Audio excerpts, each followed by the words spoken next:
Tuturuan po ulit natin si Daniel, mga kababang, ng chess. Ilalagay po natin yung mga pyesa sa chessboard. At titingnan po natin kung makikilala po ni Daniel yung mga pyesa. Simulan na po natin. Daniel, hanapin mo yung mga ganito. Pawn. Hanapin mo daw yung mga pawn. Yan. Tapos, ilagay mo sila lahat dito. O, ilagay daw dyan. Lagay daw dyan. Tuturuan natin si Daniel. 3 years old lang po siya. Ilagay mo na isa-isa. Dito po. Hilera. Yan.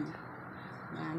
Para kahit pa paano may idea na si Daniel kung saan ilalagay ang mga pyesa sa chessboard. Sa murang edad ni Daniel, magkakaroon na siya ng idea at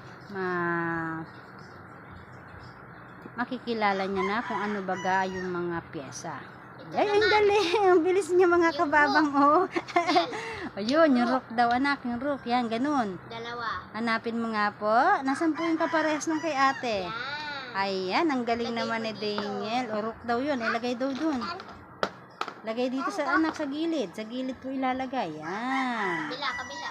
Oh, doon naman sa kabila, sa dulo. Yan. Pag lagi po natin ginaganyan si Daniel, hindi natin mamamalayan, o namamalayan ay matututo na si Daniel. Next, yung Yan. knight, yung horse. O, horse daw, yung kabayo. Parang kabayo daw siya. Yan. O, yun. Alam na ni Daniel. Kinuha niya yung dalawa. Katabi po neto. Katabi niya. No? Katabi neto. Hanapin mo yung sa'yo. Katabi neto. Yan. Dalawa yan. O. Katabi din yung isa. Yan. Pag araw-araw po natin tuturuan si Daniel, matututunan niya kung paano maglagay ng mga yan. Bishop daw. Ayun, alam niya na, oh. Bishop. O, ilagay mo naman sa tabi ng kabayo. O, sa horse, knight. Sa tabi daw ng knight. O, ng kabayo, horse. Yan, dalawa. Sa kabila naman. Katabi ng kabayo. Yan. Tapos, yung may cross, king. O, yung parang, yung king daw. Ito, yung parang may cross. Yan. Tatabi saan? Yung tapat mo, itatapat ba? Itatapat? Tapat yan. Tatapat ni ate. Yan. Yung queen.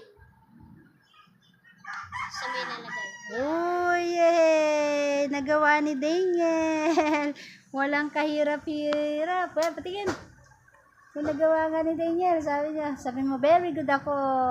Very good ako. Okay, tingnan natin mga kababang yung nagawa ni Daniel. Yan, tinuruan lang po natin siya. At nagawa po niya mga kababang sa tulong ni ate niya. Thanks for watching mga lods, mga sis. Don't skip my ads. Gusto daw niya maglaro. Bye-bye. Ayun, naglalaro daw siya.